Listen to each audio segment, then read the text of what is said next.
Hello everyone, आप में से कई सारों ने कमेंट्स लिखे कैमरा रो फिल्टर के ऊपर एक अलग से वीडियो बनाने के लिए। इसलिए फोटोपी के इस तीसरे ट्यूटोरियल में मैं आपको समझाऊंगी कैमरा रो फिल्टर। फोटोपी में कैमरा रो फिल्टर की जितनी भी सेटिंग्स है जैसे एक्सपोजर, हाइलाइट्स वगैरह, इन सब का कैसे यूज होता है सब सीख जाओगे इस वीडियो में। ये मैंने एक इमेज ली है, साइज हम इसका इंक्रीज कर लेंगे और इसको कैनवस के लगभग बीच में प्लेस कर देंगे। अब इस इमेज पर हम कैमरा रो फिल्टर अप्लाई करेंगे। ओके, एक बात हमेशा ध्यान में रखना कि जब भी हम किसी लेयर पर सिर्फ कैमरा रो फिल्टर ही नहीं कोई भी फिल्टर अप्लाई करते हैं तो मेक श्योर वो लेयर का स्मार्ट ऑब्जेक्ट बना हुआ हो। लेकिन लेयर को स्मार्ट ऑब्जेक्ट में कन्वर्ट क्यों करना है? जैसे मान लो ये लेयर का हमने स्मार्ट ऑब्जेक्ट नहीं बनाया, तो जब हम इस पर कैमरा रो फिल्टर अप्लाई करेंगे तो इस पर अप्लाई तो वो हो जाएगा, लेकिन उसके बाद में हम कभी भी चेंजेस नहीं कर पाएंगे उस कैमरा रो फिल्टर की सेटिंग्स में। अगर हम लेयर को स्मार्ट ऑब्जेक्ट में चेंज करते हैं तभी हम सेटिंग्स को चेंज कर सकते हैं। कैसे पता चलेगा कि लेयर स्मार्ट ऑब्जेक्ट है या नहीं? इस वाली लेयर पर ये स्क्वायर आइकन देख रहे हो, अगर ये है तो लेयर स्मार्ट ऑब्जेक्ट है,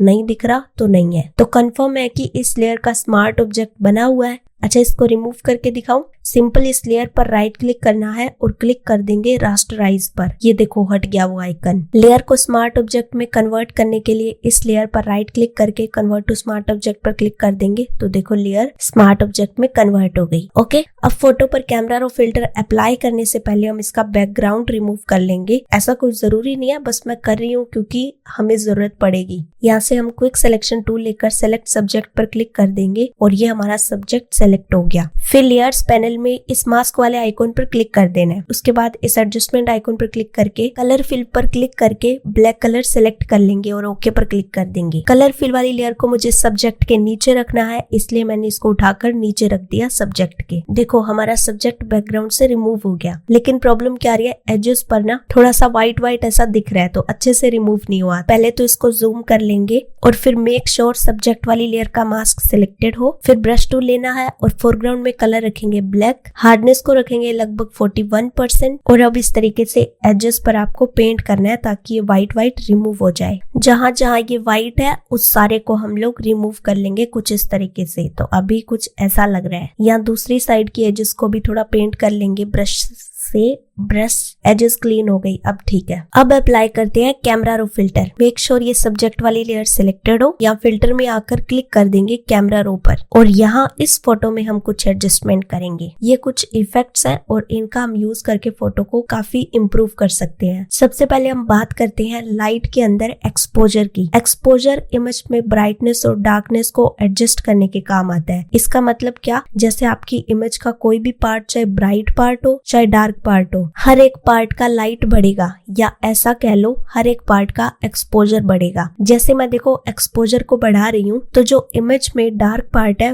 वो भी ब्राइट हो रहा है और ब्राइट पार्ट भी ब्राइट हो रहा है। ओवरऑल सारा इमेज ब्राइट हो रहा है। अगर मैं एक्सपोजर को कम करती हूँ तो पूरा इमेज डार्क हुए जा रहा है। इस इफेक्ट को रीसेट कर दिया मैंने। अब देखो हमारा इमेज काफी ब्राइट है तो हम इसका एक्सपोजर कम करके थोड़ा सा इमेज को डार्क कर लेंगे, -0.8 ठीक है। जब आपको सिर्फ इमेज में ब्राइट पार्ट एडजस्ट करना हो तो वहाँ काम आएगा हाइलाइट्स। हाइलाइट्स की वैल्यू कम करेंगे तो ब्राइट एरिया डार्क होने लगेगा। अगर हाइलाइट्स की वैल्यू को बढ़ाएंगे तो ब्राइट एरिया और ज्यादा ब्राइट होगा। मुझे ब्राइट एरिया थोड़ा डार्क करना है, इसलिए हम हाइलाइट्स की वैल्यू थोड़ी कम करेंगे। अगर सिर्फ आपको इमेज में डार्क पार्ट को एडजस्ट करना है तो ये शेडोज को देख रहे हो, जैसे मुझे इमेज का डार्क एरिया को ब्राइट करना है तो हम शेडोज की वैल्यू को बढ़ाएंगे। अगर डार्क को और डार्क करना हो तो शेडोज की वैल्यू को घटाएंगे। मुझे डार्क एरिया को ब्राइट करना है, इसलिए हम शेडोज की वैल्यू को थोड़ा सा बढ़ा देंगे। अब है व्हाइट्स और ब्लैक्स। व्हाइट्स हाइलाइट्स को डिस्क्राइब करता है और ब्लैक्स शेडोज को। जैसे मैंने व्हाइट्स की वैल्यू को इंक्रीज किया, इसने क्या किया, हाइलाइट्स को और इनहेंस कर दिया। अच्छा, फोटो को देखकर ऐसा नहीं लग रहा जैसे इसमें ब्लैक कलर तो है ही नहीं? इतने एडजस्टमेंट के बाद भी फोटो व्हाइट सा ही लग रहा है, इसलिए हम ब्लैक्स की वैल्यू को घटाएंगे जिससे फोटो में थोड़ा ब्लैक कलर आया।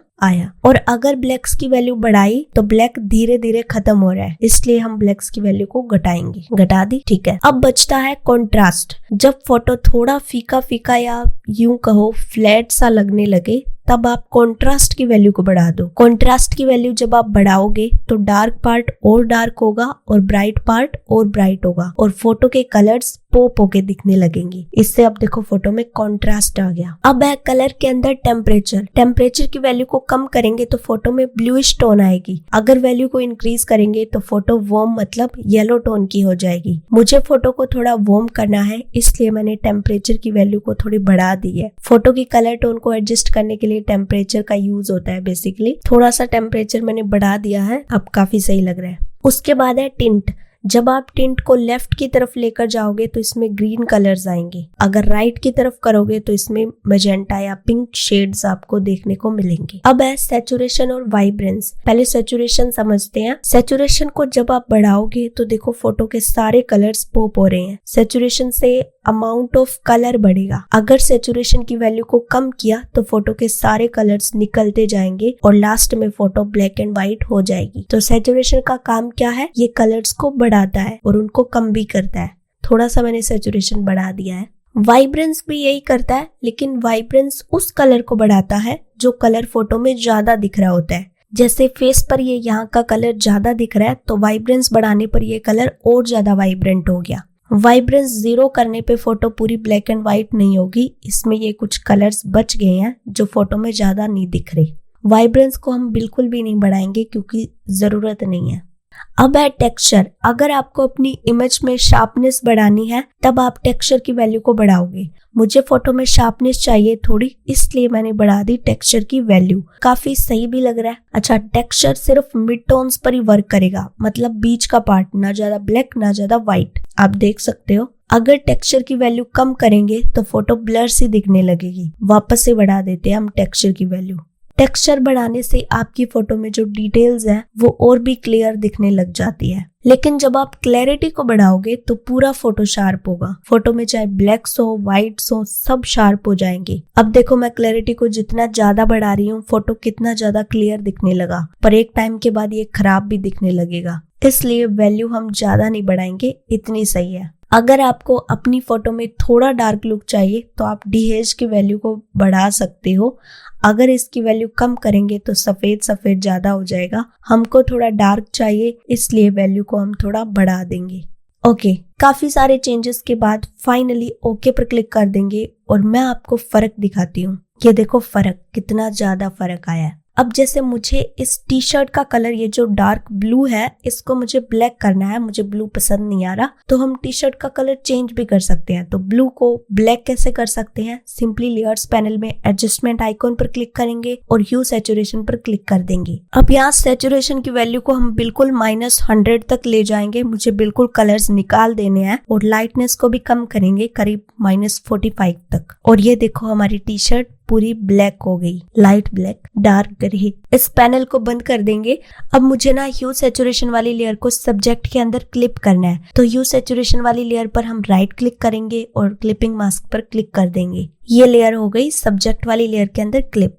अब क्योंकि मुझे ये इफेक्ट सिर्फ टी शर्ट पर चाहिए, पूरी इमेज पर नहीं चाहिए, इसलिए पहले तो मैं मास्क को इन्वर्ट करूंगी Ctrl+I प्रेस करके। उसके बाद मेक श्योर फोरग्राउंड कलर में व्हाइट कलर हो। ब्रश टूल ले लेना है। साइज को हम काफी बढ़ा लेंगे और टी शर्ट पर इस तरीके से पेंट करेंगे। सिर्फ टी शर्ट पर पेंट करना है ताकि ये इफेक्ट सिर्फ टी शर्ट में आए। तो ये हमारी टी शर्ट पर पूरा पेंट हो गया है। काफी ठीक लग रहा है, सही लग रहा है। अब ये जो फेस है ना, मुझे इस फेस के इस साइड में शेडो ऐड करनी है, मतलब हल्की शेडो डालनी है। शेडो इसलिए क्योंकि नेक्स्ट वीडियो में हम इसी सब्जेक्ट के पीछे ग्लो ऐड करेंगे, तो ग्लो वाला लुक दे रहे हैं बेसिकली। उसके लिए क्या, लेयर्स पैनल में एडजस्टमेंट आइकॉन पर क्लिक करेंगे और कर्व्स पर क्लिक करना है। कर्व में ये लाइन बड़ी इंपॉर्टेंट है। ये लाइन को जब आप इस साइड राइट साइड की ओर ड्रैग करोगे तो फोटो डार्क होती चली जाएगी।